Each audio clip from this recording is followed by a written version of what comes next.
আসসালামু আলাইকুম রহমতুল্লাহ। মধুকরের জন্য একটি বিজ্ঞাপন নিয়ে আসলাম, হালকা সামান্য একটা রিভিউ। আমি এই মধুটার অ্যাড আমার বন্ধু মধুর ব্যবসা করে, তো ওর কাছ থেকে পাইছিলাম, বলছিলাম যে আমার জন্য কিছু নিয়ে আস, আমি খাইয়ে দেখি কেমন। যেহেতু আমার বাসাও সুন্দরবন এলাকা, সেক্ষেত্রে মধু কোনটা অরিজিনাল কোনটা নকল আলহামদুলিল্লাহ এতটুকু বোঝার অভিজ্ঞতা আছে। তো মধুটা অরিজিনাল কিনা তা একদিক থেকেই বুঝলাম, যেমন মধুটার এই যে ফেনাটা ধরছে, এই ফেনাটা আপনি নকল মধুতে কখনোই পাইবেন না।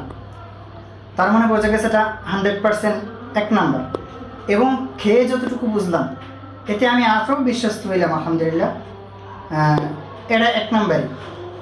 এখন কথা হচ্ছে, মধু মানুষের একটা রোগ রোগ দূর করার একটা বিশ্বাসের আস্থা, কিন্তু কার কাছ থেকে নেবেন সেই বিশ্বাসের আস্থাটা মানুষকে পায় না। আপনি কার কাছ থেকে নিতে আসেন, সেটা ভালো বা অরিজিনাল দিবে কিনা, বা এটা অরিজিনাল কিনা, বা কোথা থেকে আনছে, এই বিশ্বাসটা মানুষ করতে পারে না। অনেক সময় টাকার কারণে, অনেক সময় মানুষের কারণে। তো আমি যতটুকু বুঝলাম খেয়ে বা আমার হাতে পেয়ে আলহামদুলিল্লাহ তা অরিজিনালি। এবং আপনারা যার কাছ থেকে নেবেন তাকেও আপনারা 100% বিশ্বাস করে যদি কেউ অর্ডার করতে চান, আমাদের স্ক্রিনে দেওয়া এই নাম্বারে এবং মেসেজ করেও কল করেও আপনারা অর্ডার দিতে পারেন। ইনশাআল্লাহ আশা করা যায় আপনারা অরিজিনালটাই পাবেন এবং ভালোই পাবেন।